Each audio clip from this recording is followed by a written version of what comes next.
You're looking at the world order falling apart, if there ever was a world order. Do you still have a hope that this war will end with a just peace? When do we get the bad guys? I want to see Putin there in The Hague. Eventually, all tyrannical regimes fall. You decided to move from the United States to Canada. I knew I absolutely did not want to go back and bring my kids back to that.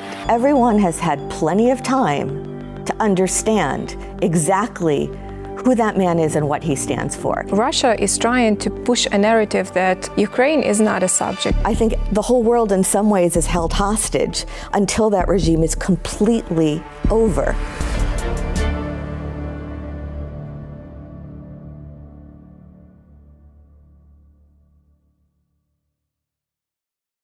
Professor Shore, welcome to Kyiv. We are glad to meet you here in person in Ukraine. It was worth to wait to meet you in person. Thank you very much for your time. Well, thank you for the invitation. I'm thrilled to be here. How are you feeling while here in Kyiv? I'm very, very happy to be here. I mean, first of all, it feels to me like a privilege to be able to come, especially at this time, for various reasons. Part of it is it's an occasion for me to show some solidarity and gratitude, but it's also a place where it feels to me that thinking is particularly intense and crystallized, not despite the war, but because of the war. Extreme experiences push people, and it pushes people to new thoughts. And so intellectually, it's a very seductive place to be right now.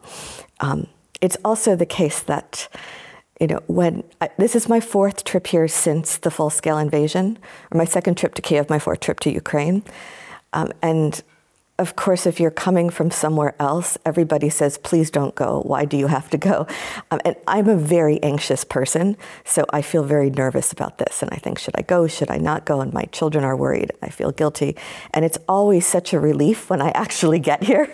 Because of course, then once I'm here, everybody else is here. Like you're here, people are living their lives. And so then nobody is saying, why did you come? What are you doing here? It's too dangerous to be here. And then I calm down. So paradoxically, I feel like as soon as I get to Ukraine, then I start calming down and feeling better. Yeah, that's a paradox. This is something that I hear from some foreigners or some Ukrainians who were forced to leave, that when they come to Ukraine, it is strange, but sometimes they feel more comfortable when they are following the news from Ukraine from abroad. Yes. Very interesting. Yes. You mentioned that it's not your first time since the full-scale war started. Do you feel any change from trip to trip? I mean, in people around, for example? It's a good question. I'm trying to figure that out, but I just got here and everybody wants me to talk to them, and I'm trying to be quiet so I can listen to other people talking to me, and I don't feel like I've taken that in quite enough. I think there's a sense of people are more and more used to the situation, that people have found ways to live. The book Arsenal, I've been amazed at the scale and and all of the publishers, just an enormous number of publishers. Even for a country not at war, there's really a lot of book publishers and a lot of artists and a lot of panels, and all of these people who are mobilized to put together this event at this particular moment, as people are living according to the air raid sirens and the air raid alarms. And I can't really tell yet what's different from a year ago or from I was last in Ukraine, well, basically about a year ago. But I think there is a sense of somewhat resigned determination. I don't feel like anybody thinks the war is about to end right away, but you should tell me. You're in a much better position to tell me what has changed. It's interesting for me to say, because there is this feeling that we are getting used to the war and it's awful, but you also cannot say that you are used to the war as well. With every new missile attack on Ukraine, on Kyiv, I personally feel that I'm not used to these things. And I'm not sure that I want to be. I mean, I know that psychologically, probably it will be better for me to be more calm with when something like this happens.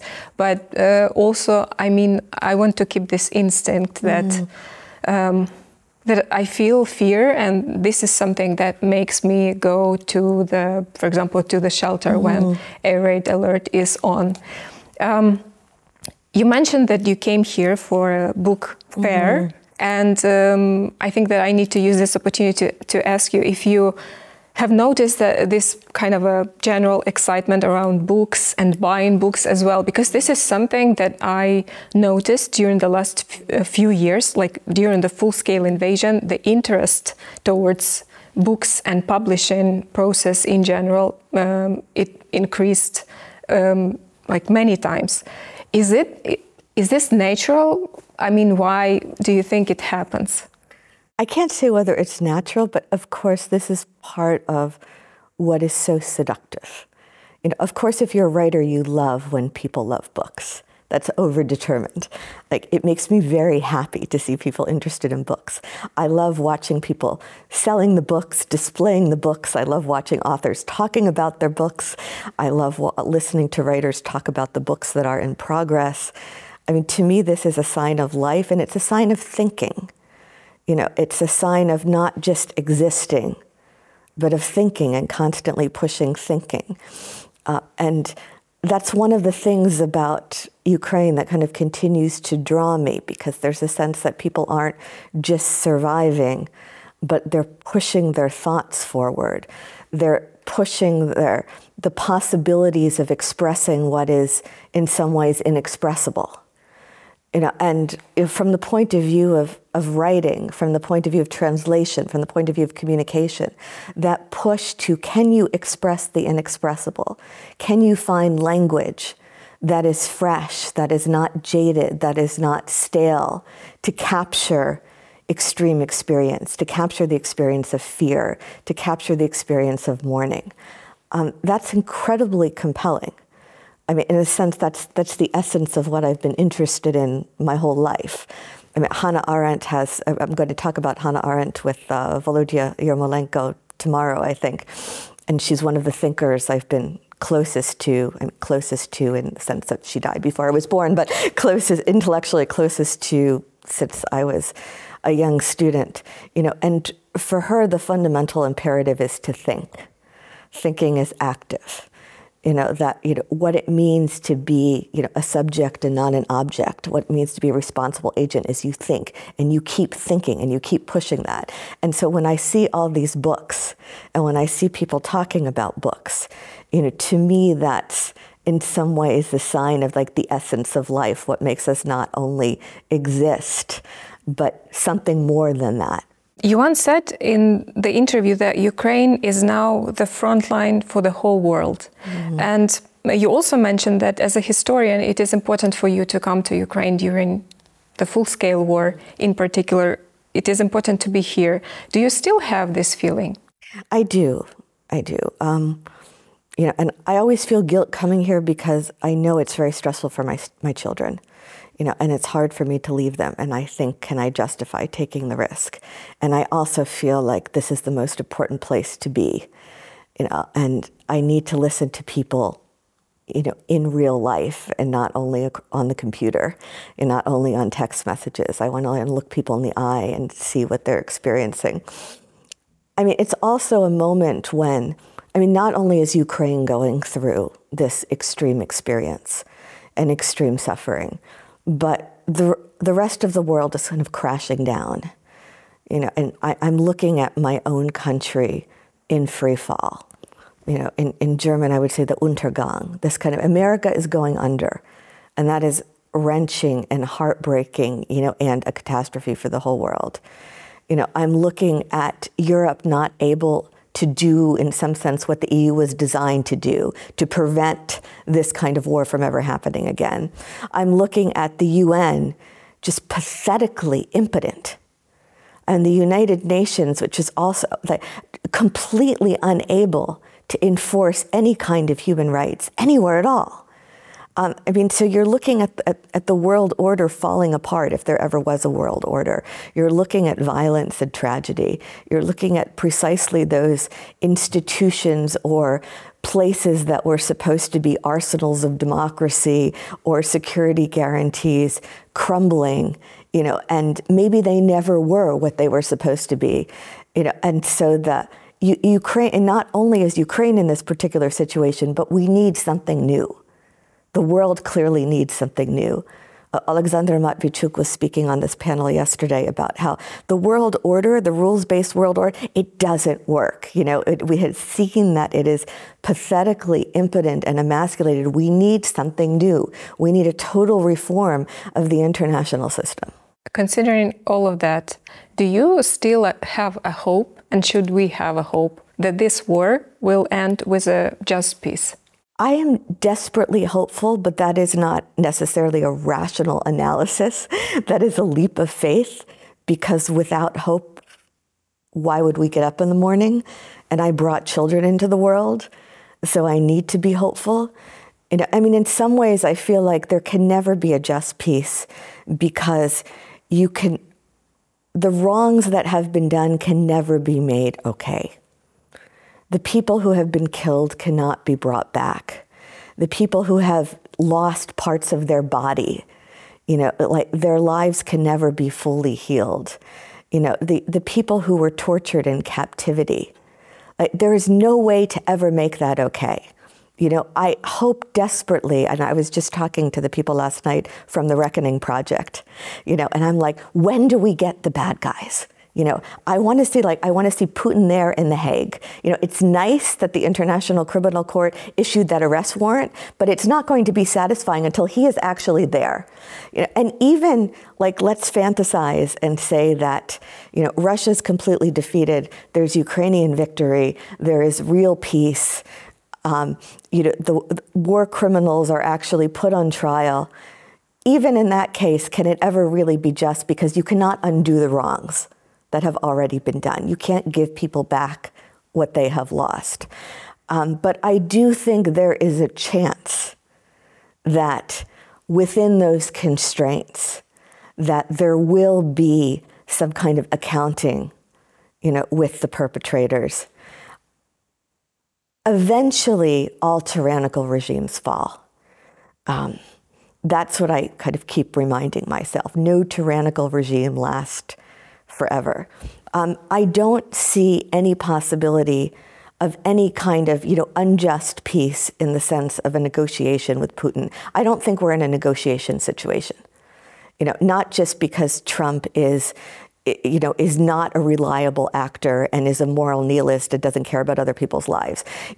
This is not a negotiation situation. You could not have negotiated with the Nazis in 1943 and thought, well, could we leave some part of the European Jewish population under Nazi occupation? That would obviously not have been sustainable.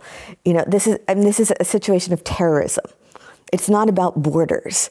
Alexander Matvichuk has said this many times. It's not, people outside of Ukraine think, well, who cares what side of the border Bakhmut is on? We've never heard of Bakhmut anyway. But it's not about borders, it's about people. You can't leave people under a reign of terror. That's not a morally sustainable order. I think this only, and Putin is not, he's not an actor in good faith. I think the whole world in some ways is held hostage until that regime is completely over. I think there needs to be a total collapse and a reset. We need a 1945-style Stunde Null, you start over. I also think that's in the Russians' interest. Putin is somebody who will burn through all his country's resources and bleed through his whole population until he's defeated. We're in the situation of moral nihilism. I don't think there can be any peace until that's totally over. Russia is trying to push a narrative that Ukraine is not a subject, it's not a real actor. And unfortunately, from the new US administration, we also hear sometimes some statements in a way like, we're going to make a deal with Russia and you, Ukraine, you should accept it for the sake of peace. How can Ukraine still be a subject, not an object? How do we keep this agency? Okay, well, the first thing I would say is that, for Putin, Ukraine is not, is not a real actor, doesn't have subjectivity. But the other part of that is that Russians also don't have subjectivity. You could argue that from the point of view of that regime, there's a total crisis of subjectivity. Russians are also not taking responsibility as responsible agents. This is a whole regime that has been built on demobilizing people, on crushing its own population. You see this trope that comes up again and again, "Не интересуюсь политикой." You ask people on the streets, not that I've been to Russia recently, I'm not interested in politics. It's not for me to decide. I'm just a little person. I just go along with the leader. So there's a huge crisis of subjectivity in Russia. And the paradox of the situation, if we look at this in Hegelian terms, right, is that in the case of Russia and Ukraine, subjectivity has emerged on the part of the colonized and not the colonizer. And you see that Ukraine has really matured as a society with a sense of subjectivity and responsibility. And that has been crushed in Russia. And that's the paradox of the situation, that the crisis of actual subjectivity, is taking place first and foremost among Russians. And writers like Sergei Lebedev and Maxim Trudolubov have written very movingly about how a failure of Russians to look at their own past honestly and truthfully and tell the truth about it, has resulted in they're never maturing, as real subjects with a sense of agency and responsibility. And in some sense, what Volodya Rafenko described as the anthropologicheskaya katastrofa, of Russia, the anthropological catastrophe of Russians, has to do with that problem of subjectivity. So in some sense, very ironic then that they're just looking at Ukrainians and saying you have no subjectivity. From the point of view of Putin and Trump, there's no such thing. I mean, they're just moral nihilists. They don't respect anybody else, as a real actor. Everything is a game to them. Trump sits in that Oval Office and says to Zelensky, "You're not holding any cards." I mean, Zelensky gave the perfect answer, "We're not playing cards."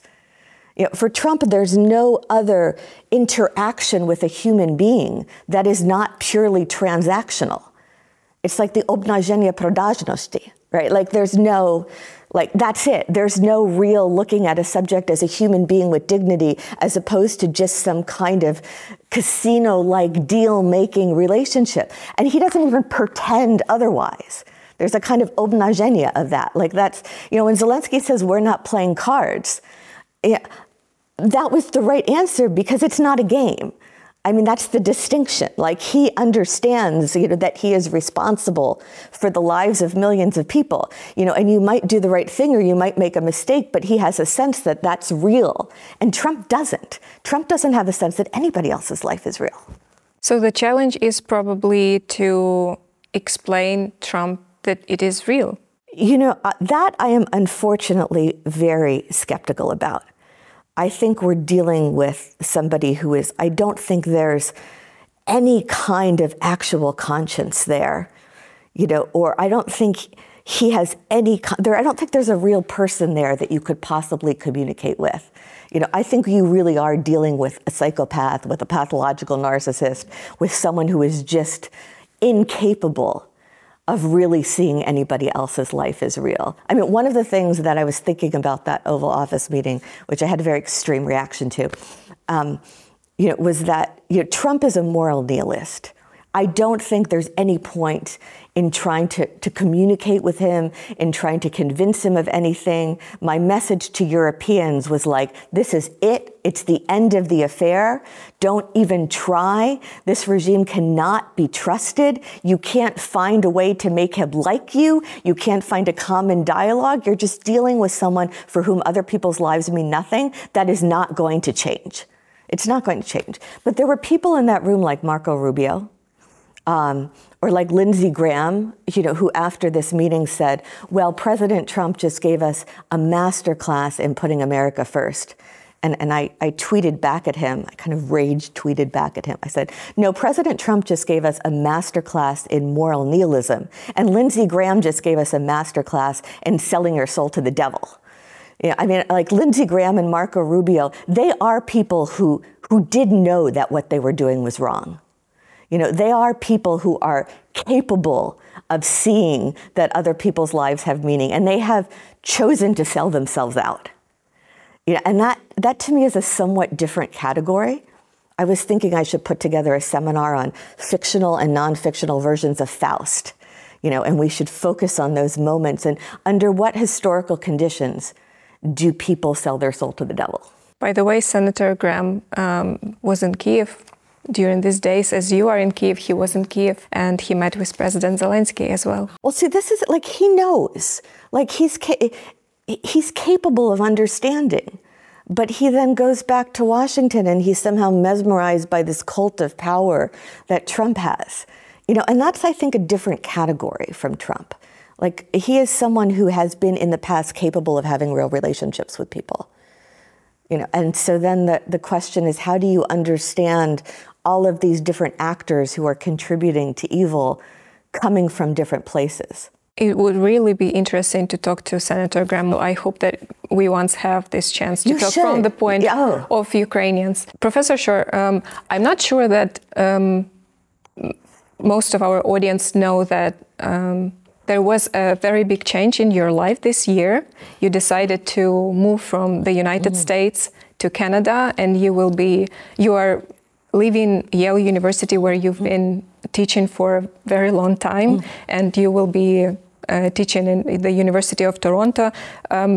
Can you tell us a little bit about your decision? Because as far as I understand, it is directly connected to the political and civic change in the United States. It is and it isn't. I mean, it was a long and processed decision, you know, that began long before the elections. It's really much less dramatic than the international media has made it out to be. I mean, in some sense, that a handful of middle-aged academics going from one good university to another good university is a kind of ordinary thing. There were it was a long and processed decision. There were many factors, one of which is that the Munk Institute, the Munk School for the Study of Global Affairs at University of Toronto is a very unique place. And it was especially a tempting offer. It was created by a woman named Janice Stein, a political scientist, now in her early 80s, who is a force of nature. She's one of the most impressive women I've ever met. And it was created specifically as an interdisciplinary institute that would cultivate scholarship that could simultaneously be public-facing. And it's long been, you know, a somewhat tense subject in university life as to whether or not scholars should be engaging in the world. The whole question of intellectuals and politics, you know, goes back at least to Julian Benda and the treason of the intellectuals and to Sartre. And should scholars, you know, isn't the research we do, shouldn't we be speaking to other scholars? Should we be writing in such a way that could reach a public audience? Should we be taking political positions? That's always been very tense. And the Munk the Munk School was specifically designed to cultivate a kind of space for that. So it was a particularly good fit for me and for my husband. You know, and so that was very compelling independently of the political situation.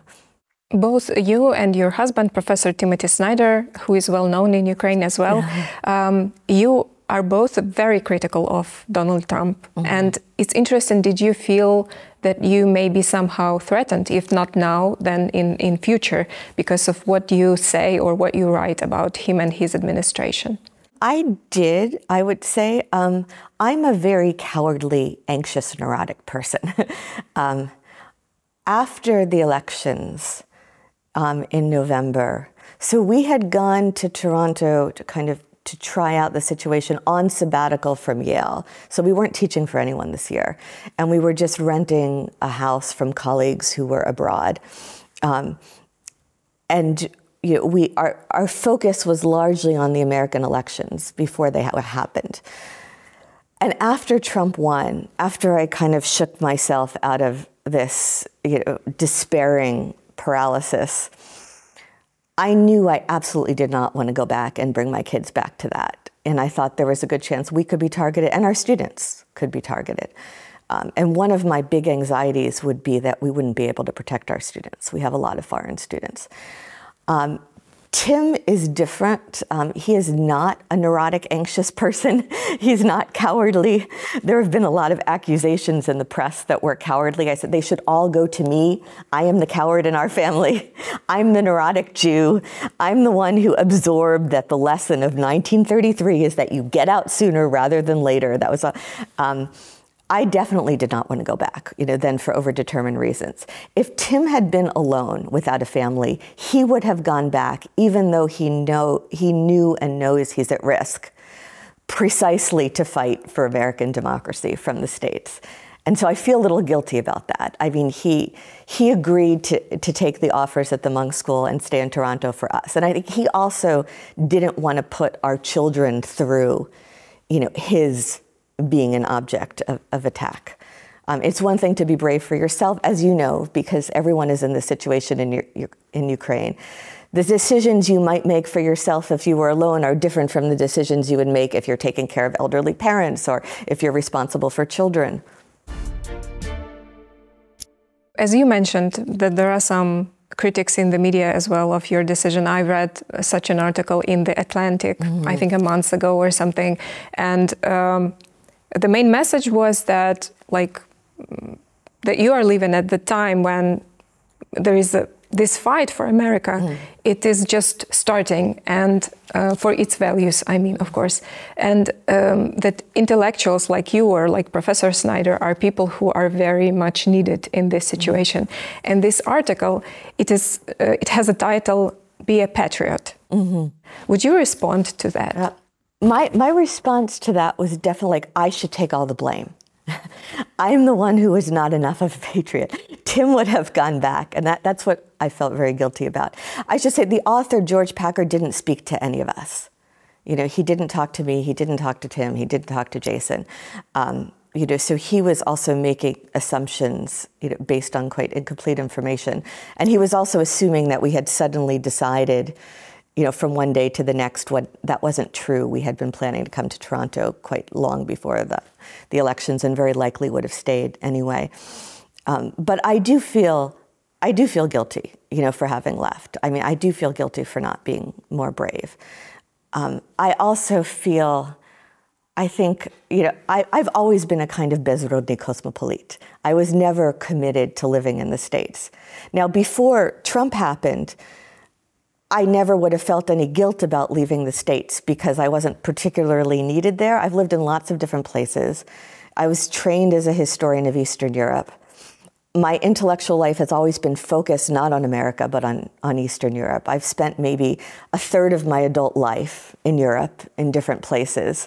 I did part of my graduate work, I did my MA in Canada years ago. So I had never felt like I needed to be in America.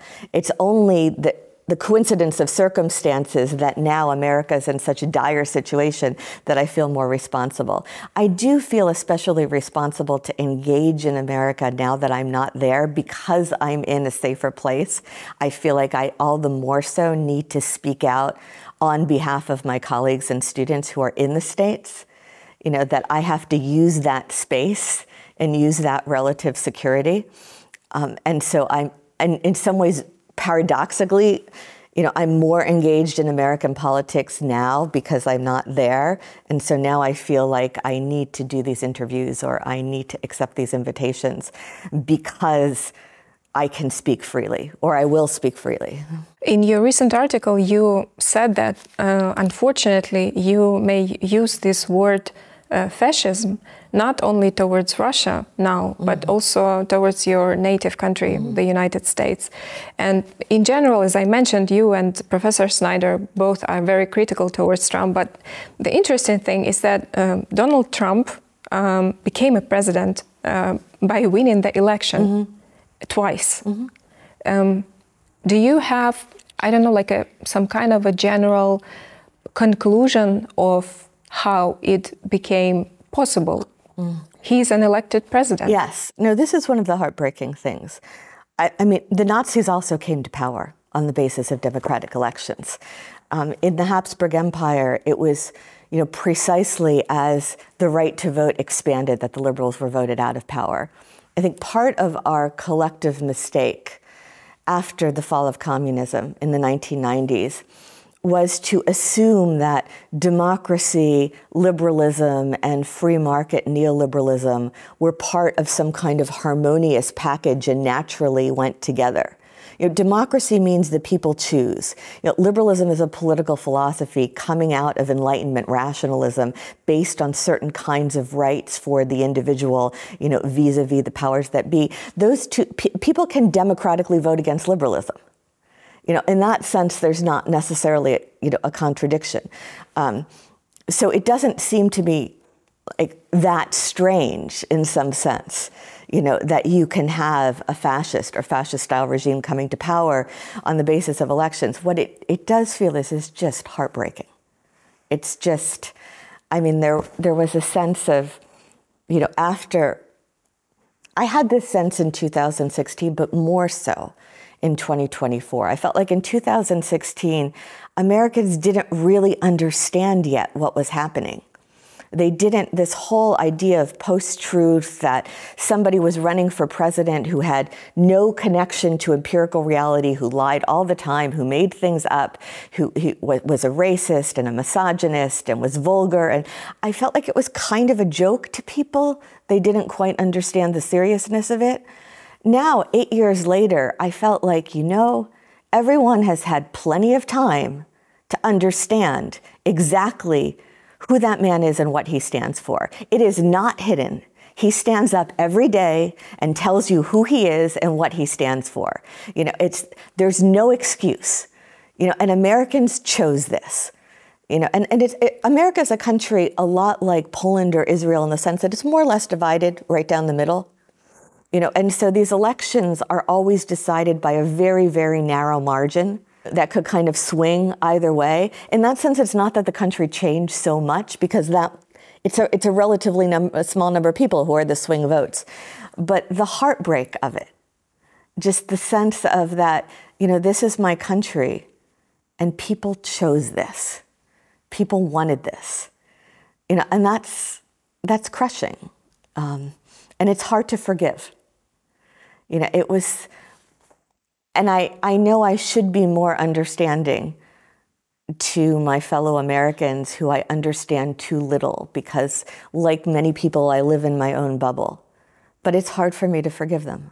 Now, when you're in Canada, it is interesting, of course, to ask you, how do you perceive the statements made by Trump that Canada should become the 51st state of the United States, or it should join the United States? How do you feel about this? So 3.5 years ago, or like right after the full-scale invasion, I was doing a lot of briefings for politicians and journalists. Not just me, but I think all of us, or a lot of us who were in the field of Slavic studies in some ways, felt like it was important to step up, and talk about a part of the world that was real to us and we knew. So I was doing a briefing for a congresswoman and her Washington staff. And these are smart people, but they're not necessarily experts on this particular part of the world. The world is big. There are a lot of different countries. Most of the world I know appallingly little about. So I didn't feel like I blamed them at all for not knowing very much about the relationship between Russia and Ukraine. And they gave me a lot of time, and I was trying to find ways to help them understand this relationship. So there were people who they knew that there had been a Soviet Union, it had been one country, then it was two countries, what was the relationship? People spoke Russian here, they spoke Russian there, what was actually the relationship? And I spontaneously used this analogy. I was, trying from this angle, from that angle, and I said, okay, so this was 2022, and this was a Democratic congresswoman. So I said, imagine that January 6th had gone the other way. And imagine that we're now living in a Trumpist dictatorship. And under the guise of making America great again, Trump decides to send the American army to invade Canada and start shelling Toronto and burying children under rubble. Now, Canada is a bilingual country, but generally everyone also speaks English, even if they're native French speakers. They eat hamburgers and French fries. We eat hamburgers and French fries. It's a kind of soft border. Lots of Americans study in Canada. Lots of Canadians study in America. Lots of people in Philadelphia have cousins, in Canada. There's a lot of affinity. I said, would anybody ask in such a situation, well, why would the Canadians mind that their cities are being shelled and their children are being buried under rubble? Because after all, we're basically culturally the same people. And I was using this analogy, obviously, to give them a sense that no linguistic and cultural affinity possibly makes an invasion and mass atrocity less outrageous. And it was so effective at the time in that room, precisely because no one sitting in that room could possibly imagine that Americans would ever have the idea of invading Canada. It was so outside the realm of possibility that it shook them into seeing, okay, this is totally outrageous. It doesn't matter who's speaking Russian or who's speaking Ukrainian. It's just outrageous that you're invading another country. And now, 3 years later, here we are. I was just spontaneously trying to give them a sense of how absurd it was, how absurd this argument was. And now I feel like I'm in this surrealist nightmare where your darkest fantasies and fears are actually playing out. This is completely insane. If we consider these statements made by Donald Trump about Canada, for example, or about Greenland, it's interesting, in your opinion, can a leader like Donald Trump help Ukraine to reach this peace? If we speak about the war, which started with the aggression of Russia, it started with an occupation, with an invasion. Can a person with such a, at least public position like this, really influence and lead us toward the end of the war? The short answer to that is no. And nobody should trust this man. If something he does happens to be fortuitous, it's a coincidence. He's someone who has no sense of truth and lies and no sense of right and wrong or good and evil. There are only two categories. There is what is advantageous to himself at a given moment and what is not advantageous to himself at a given moment. There's no first principles. You're looking at an abyss. There's nothing. This regime should not be trusted by anybody. At some moment, it may coincidentally turn out that something he does turns out to have an advantageous effects. But there's no relationship possible, and he cannot be trusted. That's what I've been pleading with both the Ukrainians and the Europeans to there's nothing. This is not somebody who has any moral sensibility at all, not even one different from your own. There's just nothing. I think this is the situation when you would probably be happy if you are wrong. I would be very happy if I were wrong. But the moment when Trump said to Zelensky, of all the moments in this meeting that made me insane, he said, this man has such hatred for Putin. It's hard for me to make a deal when you have this hatred. If you're watching somebody bury your kids under rubble day after day after day, there would really be something wrong with you if you didn't hate them. And this idea that I thought I was going to lose my mind, that he has such hatred for Putin. The only way you could say that is if you are somebody like Donald Trump for whom other people's lives mean absolutely nothing to you. And this is the way that Trump and Putin are similar. Other people's lives mean absolutely nothing to them. And then you have a free hand. Then you're really in a Dostoevskian world in which все позволено. There are no constraints because other people's lives are not a consideration for you. And so, yes, I hope I'm wrong. I would love to be wrong, but I don't see that it's a good idea to invest any kind of hope. I think Europe has to mobilize. Europe has to mobilize on behalf of Ukraine. That's, I think, the only hope. I think if there's a revolution in America tomorrow, there are good people in Washington. There are people I would trust personally. Chris Murphy is absolutely trustworthy. Jamie Raskin, Jasmine Crockett. It's not that there are no trustworthy people, but they're not the ones who are in power right now. Professor Shore, thank you very much for your time. And I think that I want to thank you as well to your family, both you and Professor Snyder, for all the support that you provide to Ukraine. Oh, well, thank you. Thank you. I'm very grateful to be here.